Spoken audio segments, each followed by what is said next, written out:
Okay, here we go.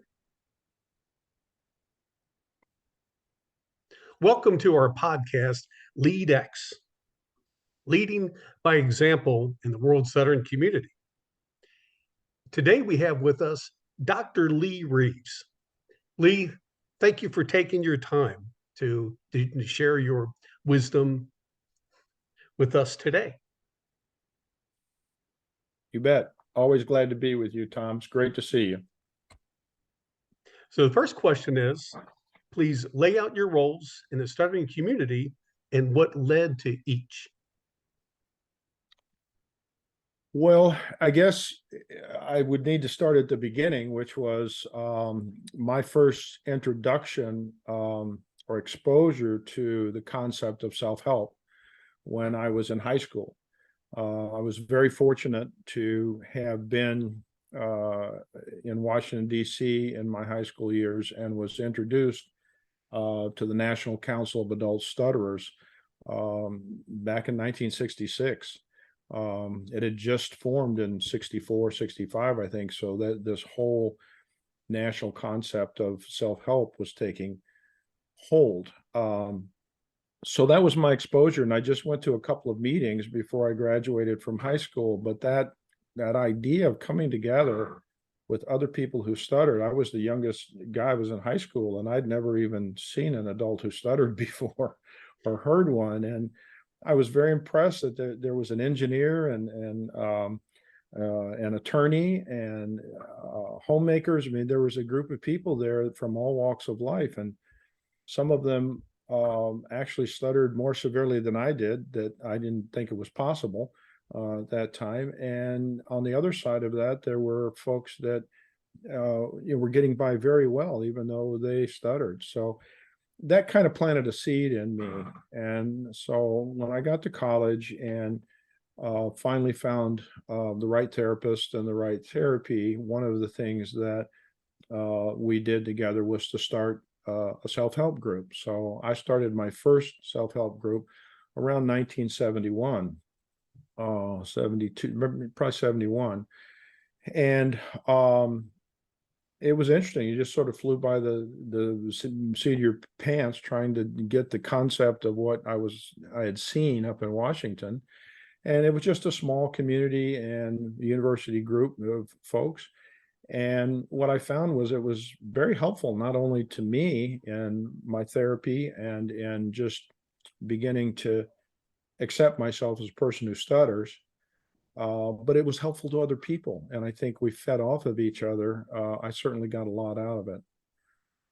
Fast forward about 10 years after graduation, and my stuttering had, I'd had a relapse. I'd had quite good therapy in college, but had begun over several years to have a lot more issues again, and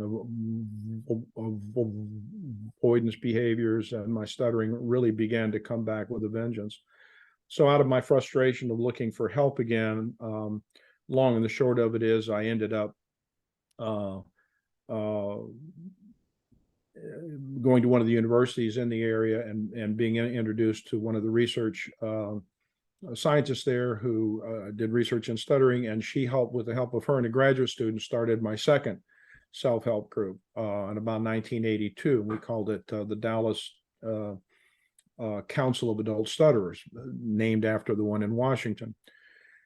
And again, it was very helpful for me. It was, I didn't really need any more formal therapy. I just needed that connection with other people who stutter. And so from a leadership standpoint, I started that group because out of frustration of not being able to find the right kind of help that I needed and not knowing where else to turn, and at the same time being able to find the assistance that I needed in starting that group. So it really turned out to be a win-win.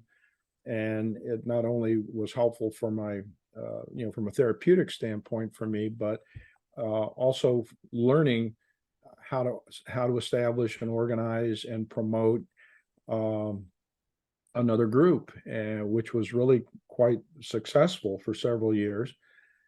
And then eventually we heard about this national organization out of California called the National Stuttering Project, and eventually became then the Dallas chapter of the NSA.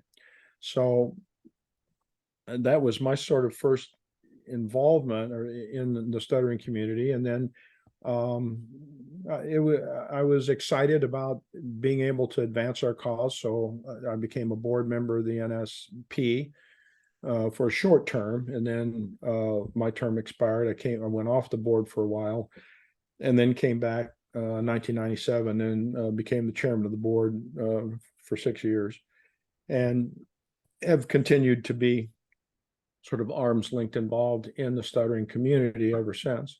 I served on the state examining board for speech language pathology in the state of Texas, and I've served on several councils with the American Speech Language Hearing Association. So I've been around for a while in the stuttering community and have loved every minute of it. Awesome. Awesome. Did you have any anxiety or hesitation about being qualified enough to lead? Well, sure, in the sense that I'm not sure that those issues actually cross your mind when you're in the throes of it. When you're excited and interested in beginning a new project, starting a new chapter, starting a new group, so to speak, there are there's certainly some anxiety, and there's some questions about how do I do this. But you seek out the help that you need, and you just sort of fumble through until you get things started. You can look back a little later and say, gee, how did that happen? How did we get from here to here? Wow, Yeah. look what happened. But I think it really starts with a real desire to not only help yourself but help others, and a vision to see that this is a good thing, and it should expand, that we should be able to do more for our whole community. Excellent. Excellent. Who helped you during your leadership journey? How did they help you? I got a lot of help, and not just from the stuttering community. I'm a veterinarian, as you know. I'm retired now, but I was, young in my practice career. I was young in a very vibrant community, and was involved in other things besides stuttering in the community, other boards and other nonprofits within the community. So my involvement in those helped me to learn how to lead by observing those that led those other organizations. If I was on one of the boards, I would pay attention to how those board meetings were run, and how the chairman or the executive officers handled themselves, or did the financials. I went to seminars and short courses at the Center for Nonprofit Management in the Dallas area to learn more about how to run an organization, how to be a chairman of a nonprofit, like at the time the National Stuttering Project, which we became during my chairmanship of the National Stuttering Association. So I had a lot of help both within the general nonprofit world, which was really instrumental in, I think, helping me as a leader within the stuttering community. How do you motivate an organization of people who stutter? Are we different than other volunteer organizations? If so, how?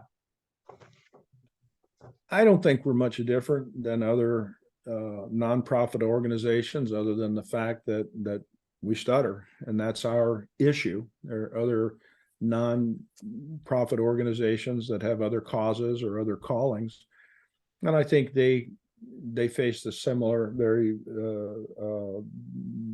similar challenges that we do. My opinion is that, and I always tried to motivate the people around me by um,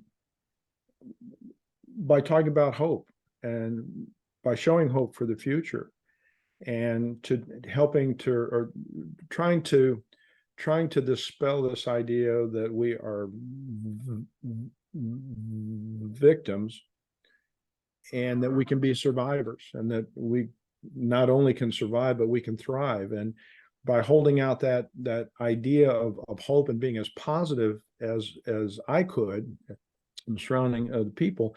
But what I would get, the hook that I would use to get other people interested in and becoming leaders, or just becoming involved at all and staying involved, is to say, look, maybe this is not going to be great for you, but you can be great for so many others, because you might not see the advantages for yourself, but I'm telling you, you really have a lot to share. And they did.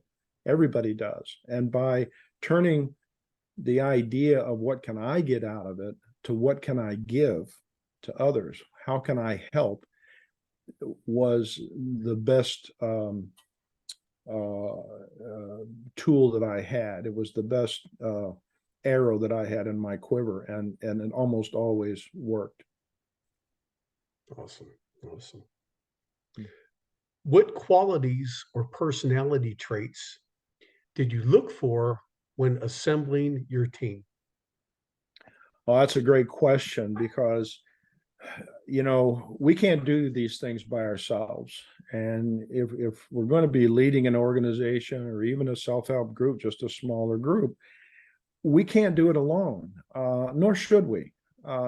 We don't have all of the answers. And if we truly want to advance our cause and advance our organization or the entire stuttering community, then we need to surround ourselves as leaders within individuals that can help move us in that direction. And so I always looked for a skill set first, and a passion without an agenda second. And what I mean by that is that I found, and I had to learn this, and this didn't come to me right off the bat. There were a lot of trials and errors, and you learned, by fire, that, oh, that didn't work very well. But ultimately, what I came to learn was this: I looked for people to do a particular task where that job or that task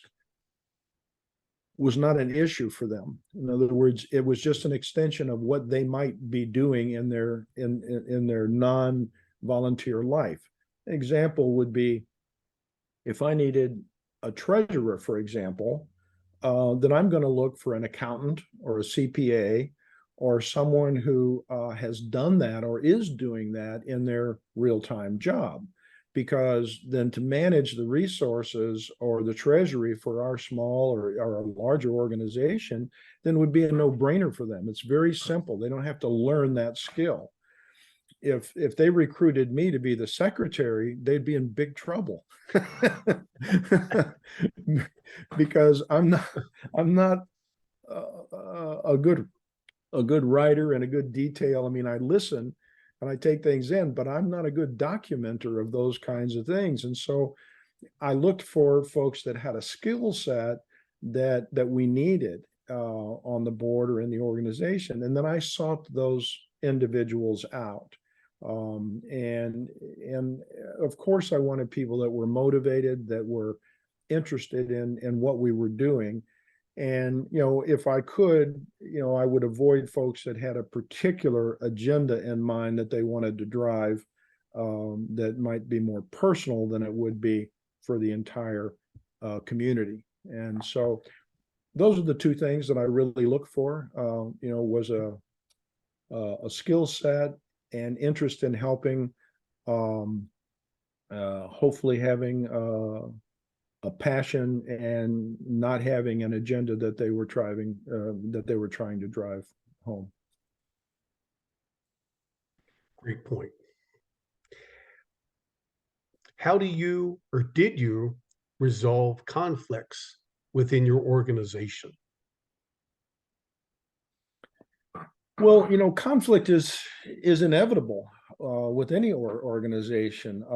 We have a group of people who are no different than others, and those conflicts do come up from time to time. And what I tried to do as the chairman or as the leader of our organization is to first and foremost set out the mission, and we worked on that as a team, and you have a mission statement that says who you are and what your beliefs are and what your values are. Secondly, it was critically important, and we learned this failed kind of a lesson over and over and over again, is that you must have a plan, must have a strategic plan. It must be in writing. It needs to be pretty specific about what your goals and objectives are, and they don't have to be lofty. They just have to be something. You have to know what the roadmap is. And I think from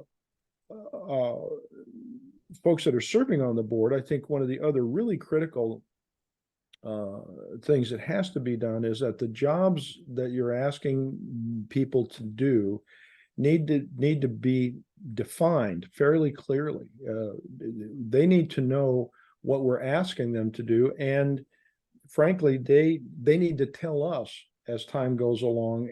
I oftentimes would have, when we were very young in the organization, I would have folks that I had recruited to head a certain committee to write out their own job description. You tell me what it is that you think is important as the adult programs chair, or as the finance chair, or fund development chair, or family programs chair, whatever those subcommittees were. They needed to have they needed to be defined, and I typically turned to the individuals that I asked in the beginning to start those committees, or to be on them, to either review the old definition and see if it still fit, or to write a new one. And so by having well-defined expectations of each particular aspect of, in our case, of the board, so that everybody knew what their responsibilities were and what their goals and objectives were through a strategic plan. That, by the way, I think needed to be developed by the entire board. I was a firm believer in having the people that were going to be performing the tasks in a strategic plan help to develop those tasks. We hired folks that came in from time to time and would guide us through, or sometimes we would have a strategic plan developed by another group of folks and then hoist it on the board and say, here's your strategic plan. But unless they were engaged or involved in the development of that, it sometimes would create some conflicts and some challenges because they weren't involved in it. Now, they change. There's a strategic, you don't have to do a new strategic plan every time you have a new board member. So the strategic plan is in place. But if their goals and objectives, if what we're asking them to do is defined, here's the committee I want you to chair or serve on, here's the definition of that committee, here's what your responsibilities are as the chair of that. If they agree to that and come on, then we have something to hold up and to be accountable for. Because I think that's the other part of, the question was how to resolve conflicts. For me, the best way to resolve a conflict is to try to not have any to begin with, try to reduce the environment where conflicts arise. Now, That's not always possible, and things always come at you from a lot of different directions that we don't anticipate. But as far as running the organization and leading it, I found over time, trial and error, is that having a plan and then trying to adhere to that plan as best as we could was a way to avoid conflicts. When the conflicts came up, and they inevitably would, uh, my position was to listen to the people that had a grievance or to whatever the issue was, and to be able to give it some air, allow them to come to the board meeting, either contact me as the chair or executive director or whatever, and voice that concern. And if we couldn't resolve it just within a couple of conversations or, kind of one-on-one, then I tried to give, if it was a significant issue that needed to be resolved, then I tried to make time for that grievance at one of the board meetings, so that those individuals could be heard, and the entire board of directors could hear that, and then we could try to resolve it. Now, sometimes those issues didn't get resolved. And sometimes they did. And sometimes those grievances or those issues that came up actually were a positive thing. They caused us to rethink some of our positions or our policies, and we would try to change those as best we could. So I always considered it to be a two-way street. When the conflicts weren't able to be resolved, that was unfortunate. And what I always told my board, when I always told the board, is, look, we're going this way. We're going this way. Every time we got into trouble, and we did, unfortunately, frequently or from time to time, it's because we got pulled off of course, going in one direction or the other, because of a conflict, because of an issue that pulled us away from our strategic plan, that pulled us away from the mission that we're supposed to be doing. And it would oftentimes be, it's emotional. What we do, we're dealing with people, with folks that are struggling sometimes, and that have either frustrations or grievances of one kind or another, and sometimes they're valid and sometimes they're not. But I always felt like we did our best to try to at least air that grievance, give individuals or a group of individuals time to make their case, and we would make a decision on that. And sometimes it, as I said, it would cause us to accept to some extent what their criticism was, or what their grievance or what their conflict was, and it would be better for the organization. Sometimes it wasn't, and but my philosophy was that if we didn't allow people to at least have their say, that things just got worse instead of better. So, we weren't really perfect. We weren't always perfect. We didn't always get things done the way that we wanted. But I always came back to this idea, this concept, that we're going this way in a positive direction. We have goals. We have a vision of where we would like this organization to be, and what we would like to do for the stuttering community as a whole, not just for one group or the other, but for all of us. And how can we positively impact our community and all of the different constituencies within that community in a positive way, and go this way, and try to minimize the swaying of one way or the other. Lee, this is some great stuff. This really is. How would you describe your leadership style and what is important to you regarding leadership of a stuttering support organization? Well, I think I just described it. Yes, yes, you For did. the most part is my style. Again, this is all by trial and error through the years of learning, um, how to deal with folks and still try to move your agenda and your philosophies, your positive philosophies forward. I mean, I guess others can comment or judge me on my style. Those who have worked really with me through the many years. Um, uh, I guess they should be interviewed to find out what kind of a leader I was. But again, I think my style is to be more inclusive than exclusive. Mhm.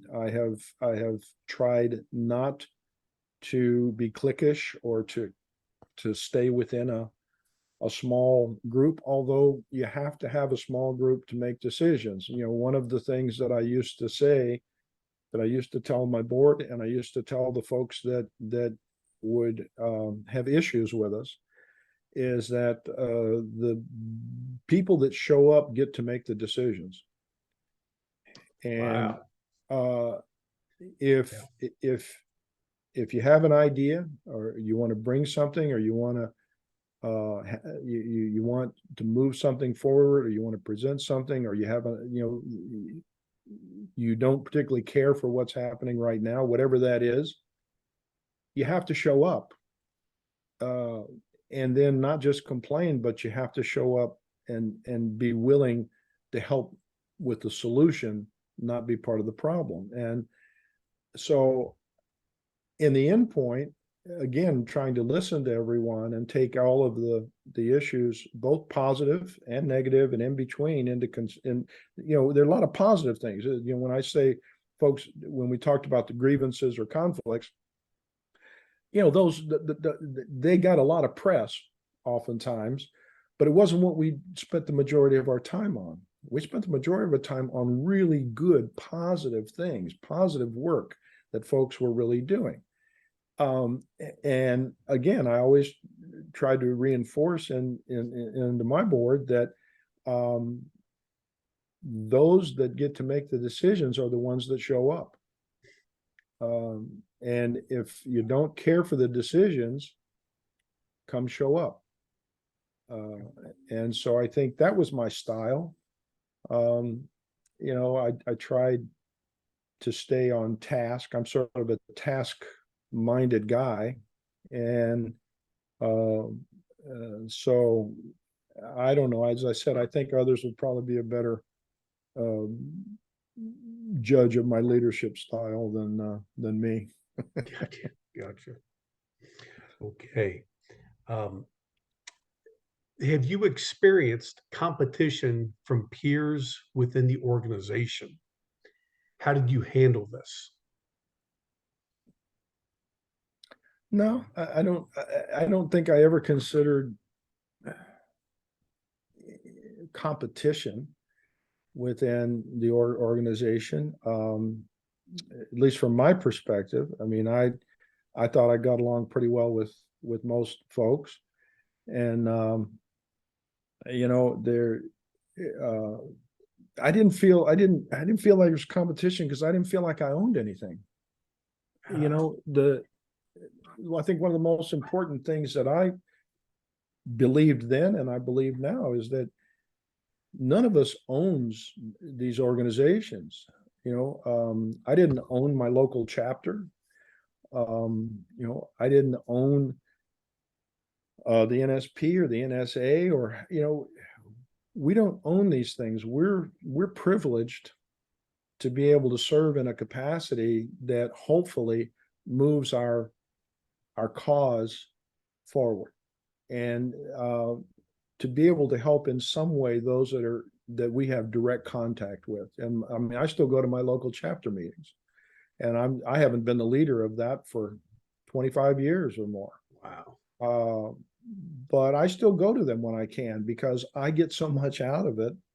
And I just love being there with, with my fellow travelers, and seeing new people come in for the very first time with that kind of a deer in the headlights look in their eyes, scared to death, not knowing what to expect, and then watching them over the weeks or the months, open up like a great flower and kind of Yeah. blossom as they began to take risks on their own behalf.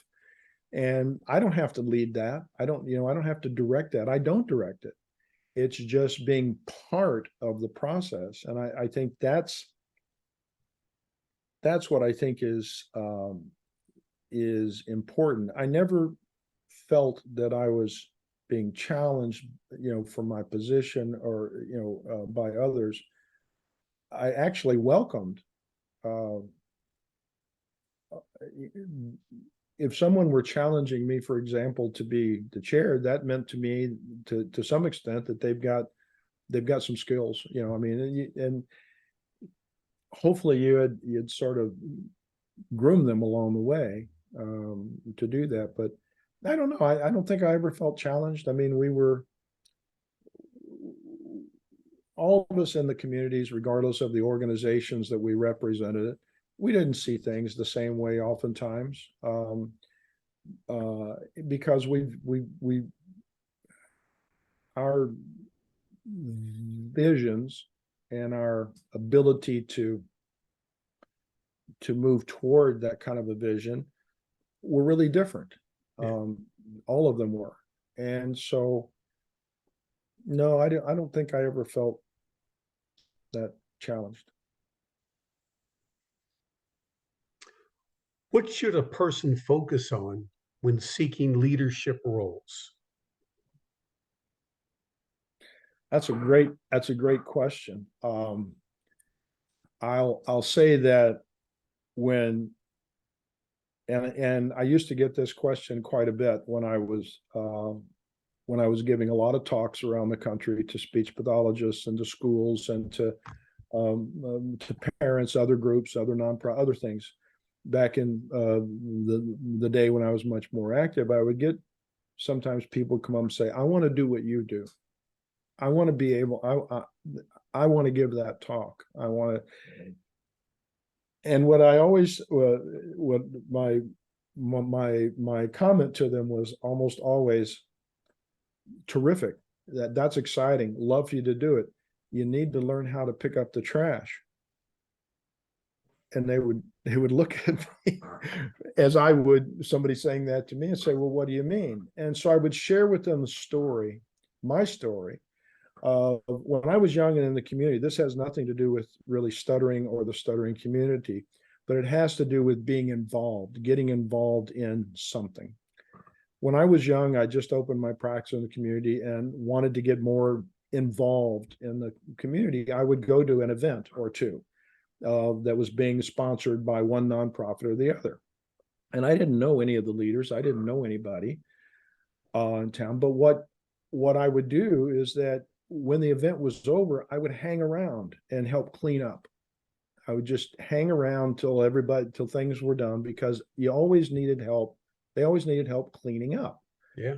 So I would help fold the chairs. I would help to pick up the trash and put it in the trash cans. I would, you know, and that's pretty, but I would listen and I would meet a few people. And then at the next event, I would hang out and do the same thing and just hang around and introduce myself and talk to people. But I called it picking up the trash. And what would happen then is as I began to meet these other people, I would be asked, somebody might ask me to do something at their next event, actually participate in it or help set up instead of taking down. The point is that over time, then I got to know the people and watch them and how they operated. And if it was a cause that I was interested in, then I might get more involved and volunteer more of my time. Eventually, I served on two or three boards in the community, and and I did it all the same way. Once you got known, my point is that you don't get to the top right off the bat. It's a process of learning. Number one, is that organization something that you have an interest in, a real interest, not just a passing interest? And if it is, you ought to take some time to learn about it, and to learn if you want to get involved, volunteer, but you don't volunteer right off to be on the board of directors if you've only been in the organization for 2 weeks. You have a lot of passion, you're excited, wow, this is the greatest thing ever, I can't believe it's here, I want to be on the board. You need to pick up the trash for a while. Okay.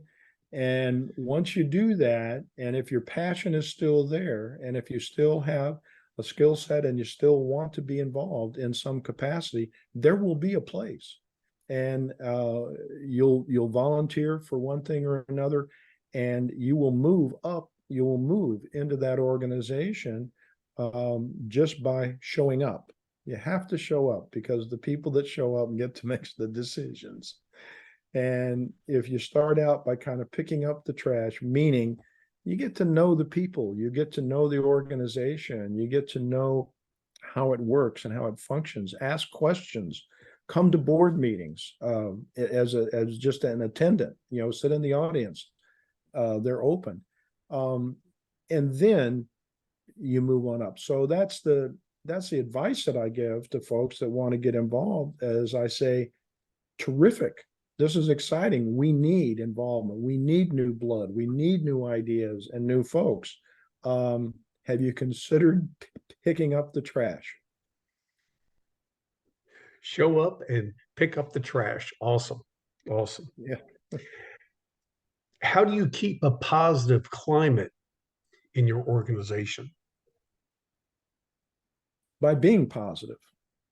You try to surround yourself with the team. We had talked about that earlier. You try to seek out those individuals that are mostly like-minded, meaning to say that they have a good positive attitude and an idea, and they buy into the philosophy of the organization, into the sort of mission that the organization has.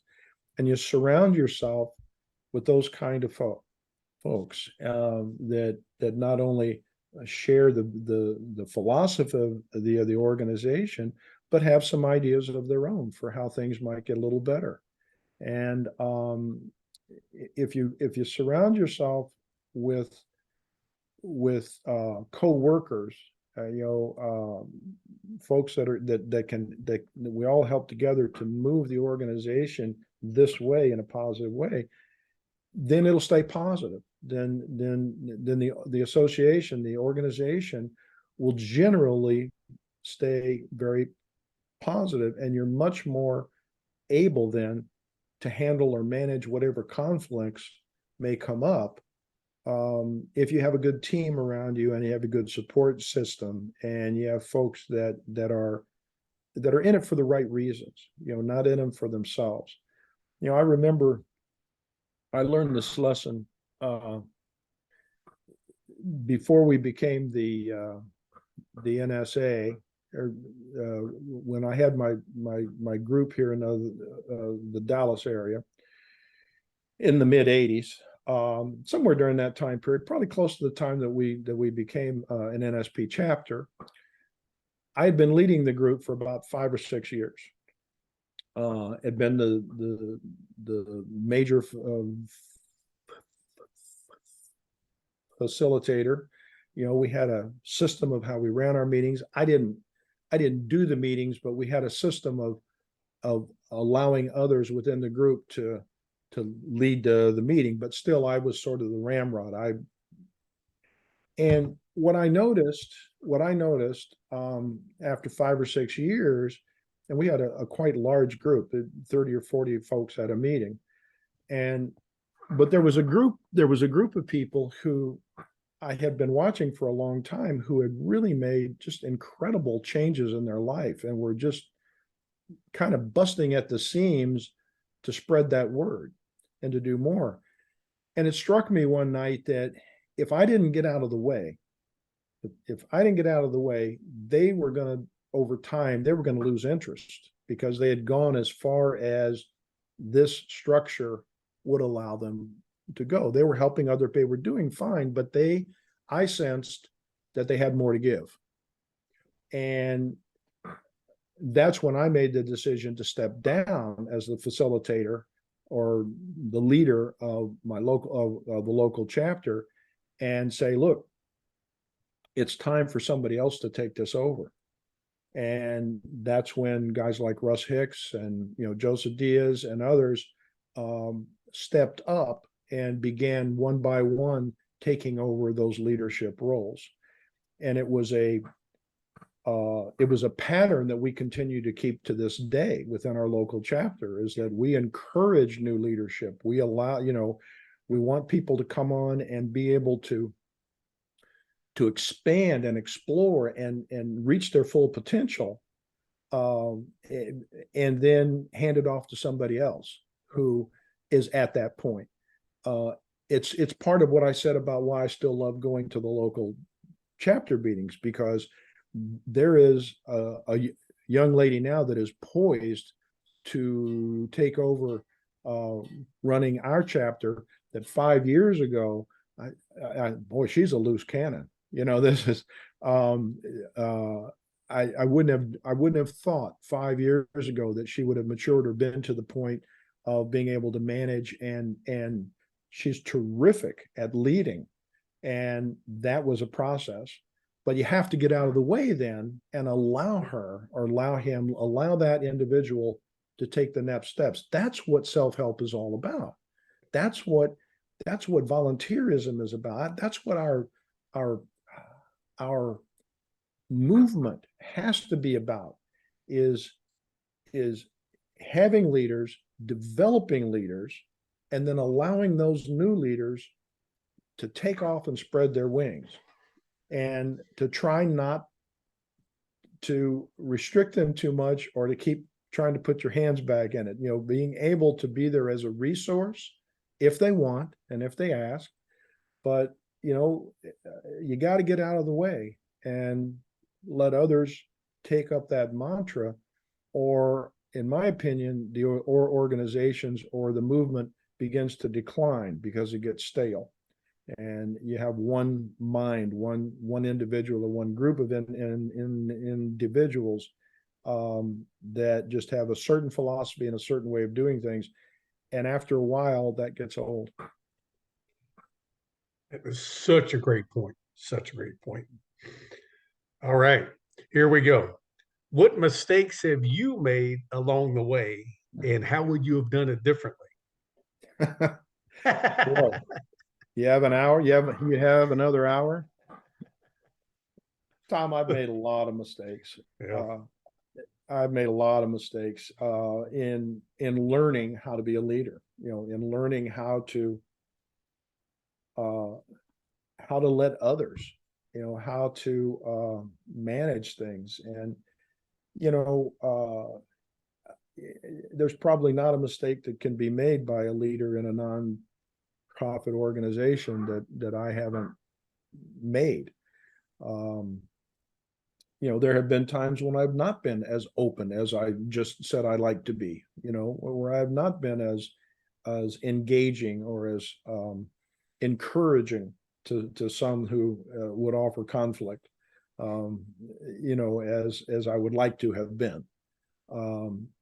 But I think one of the biggest lessons that I've learned, and I'm not sure how to resolve it, but when we're in organizations like ours, we have a lot of challenges, and you talked about this earlier, but one of the biggest challenges we have is that, at least in our organization, the NSA, National Stuttering Association, is that we're a national organization with close to 200 chapters, I guess now, right? 150, 120. I don't know how many chapters we have right now, but it's over 100. And we're all over the country. And each one of those chapters has a leader, has someone who has taken on that responsibility and is spreading their own wings in their sphere of influence. And we have well, let me tell you, one of the lessons I learned is that you have to trust people. You have to trust people to be able to think and do on their own. Many years ago, when I think right after I became chairman, we had a new logo that was developed by one of our members, and it was a great logo, the NSA, et cetera. Well, flash back a few years, and each chapter we encouraged each chapter to develop their own little logo.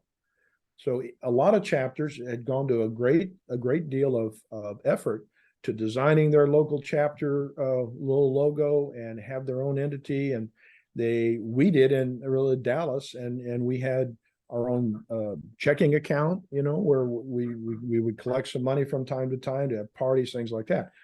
So when the national organization, we said we have a new logo and we would like for everybody to use the national NSA logo now. We got a ton of pushback from local people because they were attached to, and rightfully so, a lot of effort and a lot of ownership came into their local chapters and to their local. And so there was a lot of conflict involved with that. And ultimately, at the national level, we had to back off, and it was the right thing to do, to not force local chapters to use the NSA logo. I mean, it seems like a simple thing now, but back then it was quite a deal. Mm-hmm. Eventually, what we did, I think, was to make the National Association worthwhile. It was worth belonging to. We began talking about and I talked in all of my talks to all the chapter leaders about, you are bigger than this. You are part of something much larger. What you're doing is incredibly important. We can't do this without having local chapters. They are the backbone of our organization. They are what makes us who we are. But you're also a part of something much larger than that, and of growing our cause and of growing the concept of improving the lives of people who stutter in all the different ways that we are doing it or trying to do it. And I think once we got that concept, once we began instilling in them, and then showing up, having good conferences, expanding our conferences, being able to satisfy the needs of the individuals that came to the conferences, giving them seminars and social events and things that meant something to them.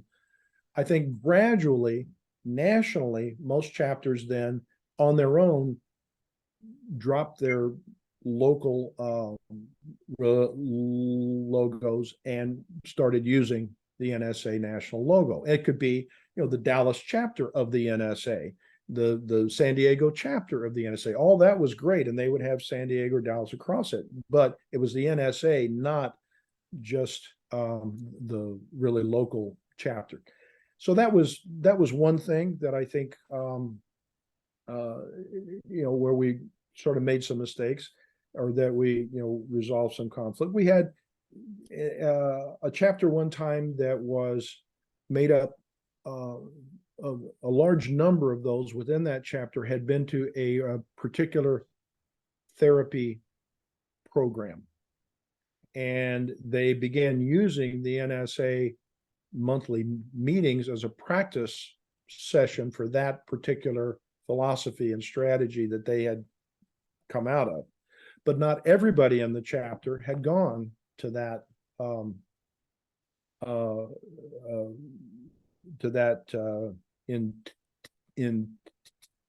intensive program. And so as a result, when we heard about that, we contacted them and said, no, you can't, we don't adhere to any therapeutic tool or strategy. The NSA is open to anything and anybody who's interested in stuttering, and we aren't a therapy group, and we don't use our chapter meetings to try to push one one strategy or one therapy over the other. We talk about it, talk about how it had an impact on us, but we don't try to push people one way or the other necessarily. And so we got some argument back, and I said, look, you can keep doing this. You can meet and do exactly what you're doing. You just can't be an NSA chapter anymore. What you're doing is fine, but it's not what we do. And so if you want to maintain your charter as an NSA chapter, then you have to stop doing that. Otherwise, keep doing it, but you just can't be. So, there were things that we tried to resolve, in that manner. I can't remember what the question was. Talking about your mistakes. Talking about what? Talking about your mistakes Oh yeah. and Well, you made along the way and how you would change them. So the mistake was trying to get everybody to adhere to accept a new logo, That was a mistake. Backing off of it, allowing individuals to make their own choices over time turned out fine. There was another mistake I made. I thought it would be a great idea. It would be a great research project, and we could collect some data if all of the chapters all across the country had the same topic 1 month or each month for 3 months. Everybody talked about the exact same thing, and we collected data and we reported it back, and that would be great. We could, we would find out some new information. Nobody wanted to do that. I mean, nobody wanted to do that. It was like, we run our own meetings. We'll choose what we're going to talk about, and it's not going to come from the national office or from from the chair of the board. Got it. You're right. Backed off of that immediately, and it was the right thing to do. Interesting. Those are some great examples. Yeah. Yeah. Okay. When do you push your opinion? When do you hold back and let others get their way? Well, I think kind of what I said before, Tom. I think that my opinion came through in the mission statement. My opinions came through in our strategic plan. My opinions came through in our philosophy of being open to everyone that's interested in stuttering, that we're not an exclusive group. I mean, we're an inclusive group. We should be open to everybody interested in the stuttering. And so that's how I drew my opinions, is that we can do so much more together than we can apart. Yeah. I was very I think I was instrumental. In trying to bring, for example, the speech pathology community, the professional community, together with the self-help community. There was a huge chasm between those for many, many years. And it just didn't seem to make any sense to me. This is way back in the early years. And so one of the things I tried to do, my opinion is that we need to find ways to break down those kinds of barriers that were separating us and not allowing us as a community to move forward, because we can't do it alone. I think we needed the professional community, but at the same time, they were culpable in not paying attention and not being open to who we were and what we were really doing, what we were after. And so that was just an educational process that took many years, really several years, to try to gradually break down those barriers and get folks to talking to one another to where, we could do things together. And so I think that, I think that's just how it needs to be done. Awesome. So our last question is, how do you handle negative remarks or criticism personally and organizationally? Well, I'm old. So I don't I don't take things personally much anymore. Uh, and it's hard to remember for me to remember. I'm sure that I did back in the day take some things more personally than others. You know, I tried not to take too many things personally. Conflicts would arise, and I tried to handle them in the way that I described. I'm sure I wasn't always. I'm absolutely sure I wasn't always successful in doing that. Yeah, I had an agenda just like anybody else did. I mean, um, I was dedicated to um, expanding our reach. I was dedicated to breaking down whatever barriers there were between those of us who stutter, those of us who didn't stutter, those of us who were dedicated to helping those of us who stutter. I was dedicated. That was my vision and my hope and my passion. And I am absolutely sure that when folks got in that had other ideas about how to get there or whether or not we should get there, Mhm. uh, I think I was probably pretty forceful in my belief because I believed it and I still do. I had a passion for it then and I have now. I think that there is much that we can do in so many positive ways if we all work together. From an organizational standpoint, yeah, there's always again, there's going to be conflict between competing organizations and associations, those that may have a similar vision and maybe even a similar philosophy, but have kind of a different opinion about how to get there. Um, and those are always going to exist. And I think it's human nature that they will. Those of us who have risen to the areas of leadership didn't get there by accident.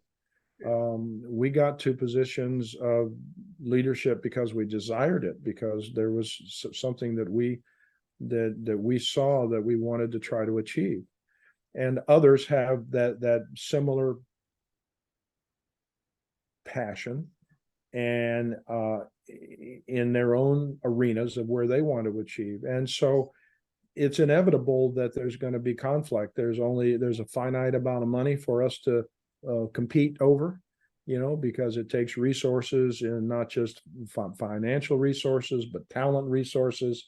All of those things are to some extent competitive, and there's going to be conflict. So, I always tried to keep as much as I could my personal feelings out of those things and think about what was best for the community, or at least what was best for my organization, for the NSA.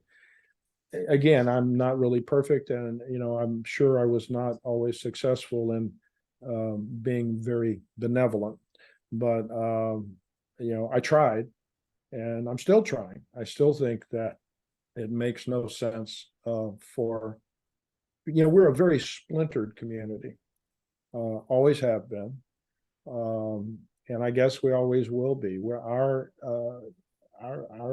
community is not helped very much, I don't think, by the amount of splintering that exists um, within the entire framework of the stuttering community, both nationally and, of course, you're much more involved internationally.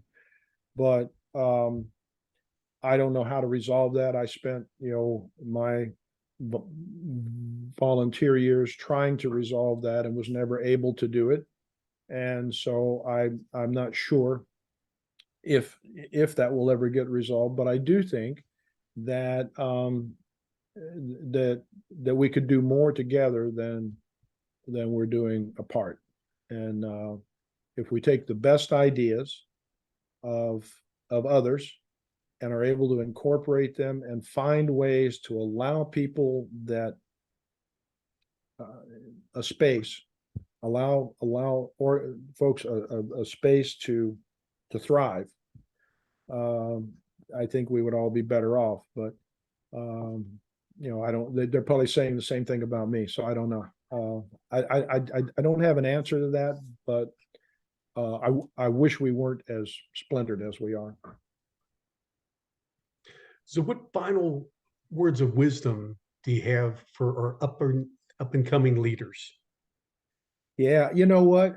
I'm so excited. I mean, I'm so excited and energized, and I have a lot of positive feelings for the future of our movement of the stuttering community. There is so much youth and vigor. Yeah, there are a lot of competing ideas right now. There's a lot of philosophical stuff flying around out there in our community, and some of it challenges those old concepts and ideas. But you know what? That's um, it's what has to happen.